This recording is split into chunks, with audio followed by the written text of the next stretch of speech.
Pengaruh kerajaan Mataram, mengunjungi Candi Prambanan atau Borobudur adalah salah satu jalannya. Bangunan kuno dengan arsitektur megah ini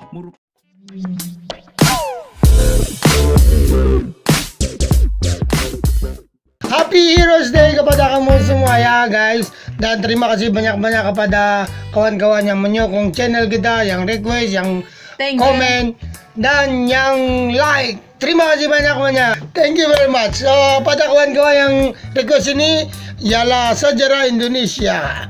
Inilah 10 kerajaan terbesar dan terkuat di Nusantara. Dan daripada channel Data Fakta. Ya, kita buka di channel Data Fakta guys. Dia punya link ada di description, kita subscribe guys. Tolong subscribe supaya dia lebih maju. Oke guys, kita tinggal video ini.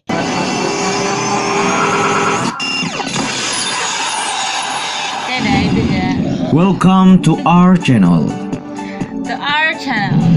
Sebelum menjadi negara kesatuan, dahulunya ada banyak kerajaan di Nusantara. Sebelum dipimpin oleh seorang presiden, raja sudah lebih dahulu memerintah pada masing-masing kerajaan yang kekuasaannya timbul tenggelam, kemudian tersisa sejarahnya saja.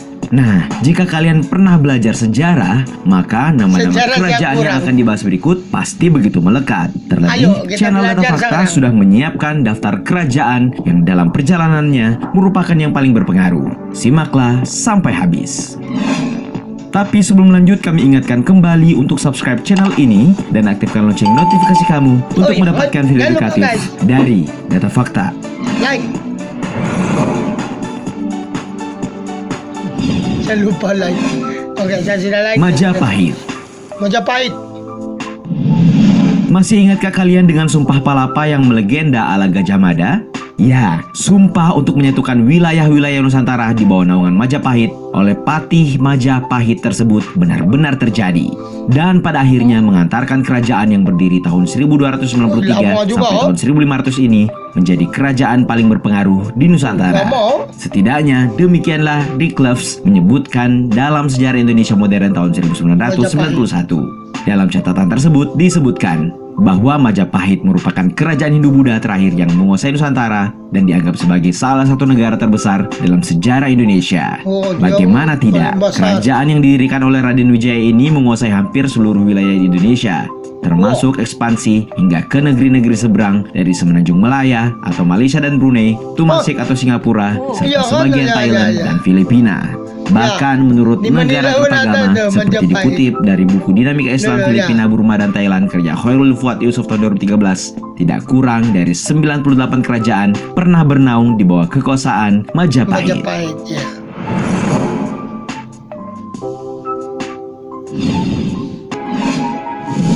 Mataram. Jika kalian ingin mencari tahu pengaruh kerajaan Mataram, mengunjungi Candi Prambanan atau Borobudur adalah salah satu jalannya. Bangunan kuno dengan arsitektur megah ini merupakan peninggalan kerajaan Mataram kuno yang sudah ada sejak abad ke-8. Sementara, jika kalian pernah mendengar Mataram Islam, maka kerajaan tersebut mengacu pada kerajaan yang berdiri di akhir abad ke-16 dan kekuasaannya berlangsung sampai dengan abad ke-18. Ya, menurut sejarah, mengutip dari ulasan dalam Kompasiana, ada dua kerajaan Mataram, yakni Mataram kuno dan yang kedua adalah Mataram Islam. Meski begitu, dalam perjalanannya Mataram kuno yang berbasis Hindu-Buddha lebih sering disebut-sebut karena meski membahas Mataram Islam, sekalipun pembahasan Mataram kuno sekiranya masih terbawa. Berbicara tentang pengaruh, kerajaan Mataram memiliki sektor pertanian dan juga perdagangan yang sangat maju. Karenanya tidak salah jika rakyatnya makmur dan punya pengaruh yang kuat di Pulau Jawa. Itulah, semua pun pandai bertanam-tanam juga. Kutai. Kerajaan tertua di Indonesia ada di Kalimantan Timur, di dekat hulu Sungai Mahakam yang kemudian dikenal orang-orang dengan nama Kerajaan Kutai. Di awal berdirinya pada abad ke-4, kerajaan yang dipimpin oleh Raja Kudungga ini cukup dikenal sebagai kerajaan Hindu biasa. Nah, barulah pada masa pemerintahan Raja Mula Warman, Kerajaan Kutai menemui masa kejayaannya. Salah satu sebabnya karena saat itu di daerah Hulu Mahakam, tempat kerajaan berpusat, merupakan jalur perdagangan antara Cina dan India. Kerajaan Kutai mengalami kehancuran ketika rajanya saat itu, Maharaja Setyadharma, terbunuh dalam peperangan.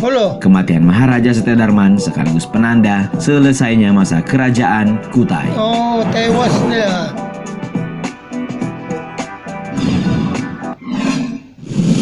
Singosari. Singosari. Antara tahun 1222 hingga tahun 1292, lahirlah sebuah kerajaan yang didirikan oleh seorang pengawal setelah membunuh seorang aku bernama Tunggul Ametung di bawah kekuasaan kerajaan Kediri. Tahukah kalian siapa pengawal yang dimaksud?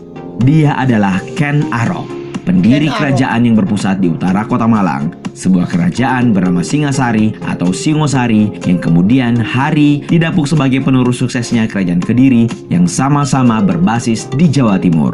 Kerajaan ini menemui masa kejayaannya saat dipimpin oleh Raja Kertanegara yang dikenal sebagai raja terakhir sekaligus yang terbesar. Memimpin dari tahun 1272 sampai 1292, Kertanegara menjadi raja pertama yang melakukan penaklukan hingga keluar Pulau Jawa.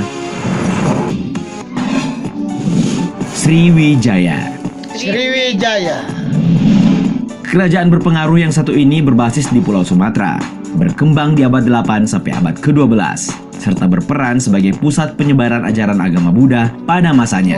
Kerajaan yang dimaksud adalah Kerajaan Sriwijaya atau biasa pula ditulis juga dengan nama Sriwijaya. Tidak hanya berperan dalam penyebaran agama Buddha, faktanya kerajaan yang pertama kali dipimpin oleh Srijaya Naga ini juga berperan dalam persebaran bahasa Melayu sebagai bahasa perdagangan. Hal ini sejalan dengan kenyataan bahwa kerajaan maritim ini unggul dari segi perdagangan lautnya.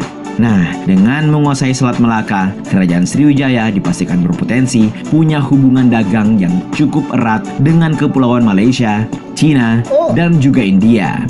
Masa kejayaan dari Kerajaan Sriwijaya sendiri baru muncul ketika Bala Putra Dewa menjabat sebagai raja. Oh, sampai Malaysia. Banten. Nah ini macam kita pernah. Seorang panglima perang bernama Fathahillah pernah menaklukkan bandar-bandar di Pajajaran sekitar tahun 1526. Peristiwa inilah yang kemudian menjadi cikal bakal bagaimana Fathahillah yang kelak mendapat gelar Wali Songo ini mendirikan Kerajaan Banten. Ya, tepatnya pada abad 16, kerajaan yang berpusat di Banten ini didirikan oleh Fathahillah yang kemudian bergelar Sunan Gunung Jati di Cirebon. Lalu, bagaimana pengaruh kerajaan Banten selama melewati masa hampir 3 abad? Faktanya, karena didirikan oleh seorang ulama besar, maka wajar jika kemudian kerajaan ini menjadi pusat penyebaran agama Islam. Selanjutnya, peran terhadap dunia perdagangan di kawasan Asia Tenggara, terkhusus lada, tak bisa diabai begitu saja. Bahkan setelah kejatuhan Melaka ke tangan Portugis, banyak pedagang dari Timur dan Cina yang memutuskan untuk berlabuh di Banten daripada Malaka. Oh, dari Malaka.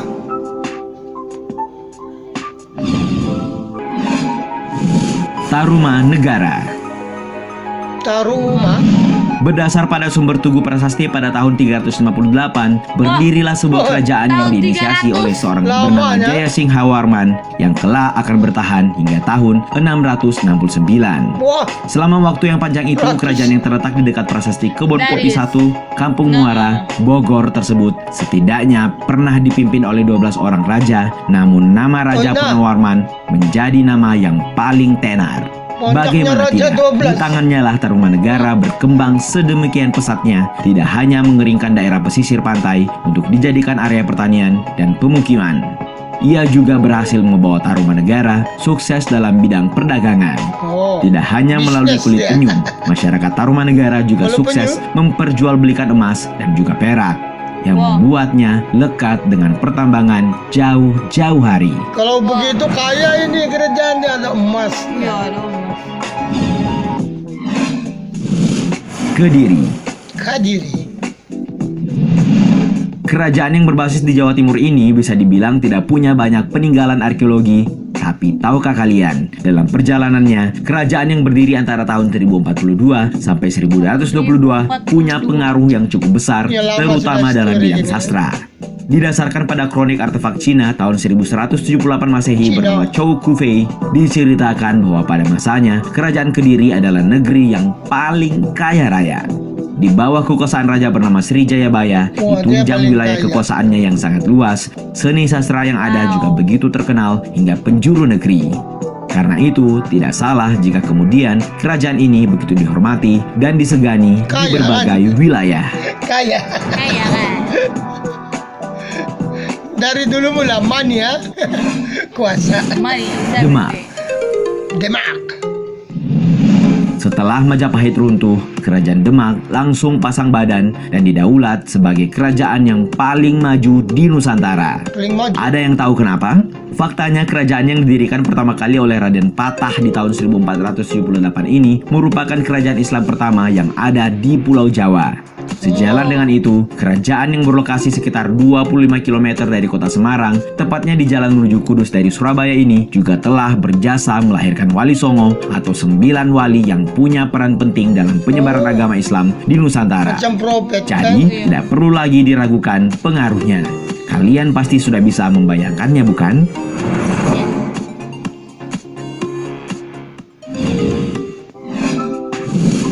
Samudra Pasai. Pasai. Kerajaan yang akan dibahas berikut ini merupakan kerajaan Islam yang pertama kali ada di Indonesia. Ini yang Berpusat di pertama pesisir kali pantai lah. Sumatera sejak abad ke-13, kerajaan yang dipimpin pertama kali oleh Sultan Malik Susun As-Saleh tadi ini mundur. faktanya punya Ya. pengaruh yang cukup besar. Salah satu yang penting untuk diingat adalah perkembangan kerajaan Samudra Pasai di bawah kepemimpinan Raja Sultan Malukul Dahir. Sebagai kerajaan yang berlokasi di dekat pantai, kerajaan ini punya lokasi yang cukup strategis. Hal ini dibuktikan dengan posisinya sebagai pusat perdagangan yang maju, bahkan pelabuhan ini pun selalu ramai oleh pedagang dari Asia, Afrika, Cina, dan Eropa. Itulah tadi 10 kerajaan berpengaruh yang pernah ada di Nusantara. Nah, kalau kalian punya versi sendiri tidak tentang kerajaan mana yang punya pengaruh besar di Nusantara? Wah, itu dia lah yang kerajaan-kerajaan menurut channel Data Data Fakta. Fakta. Jadi kalau kamu ada susunan lain ataupun sejarah-sejarah lain yang kamu tahu, kamu list aja di komennya. Kita pun mau tahu juga. Kita tidak salah kita belajar sejarah-sejarah ini daripada Indonesia. Sebab Yeah. Indonesia ini kita punya brother. Iya. Oke guys, sampai sini dulu lah video ini. Dan ya, selamat malam kepada kamu semua. Mudah-mudahan kita dalam keadaan baik dan sehat selalu. Jumpa lagi di video kita seterusnya. Bye-bye guys. Bye.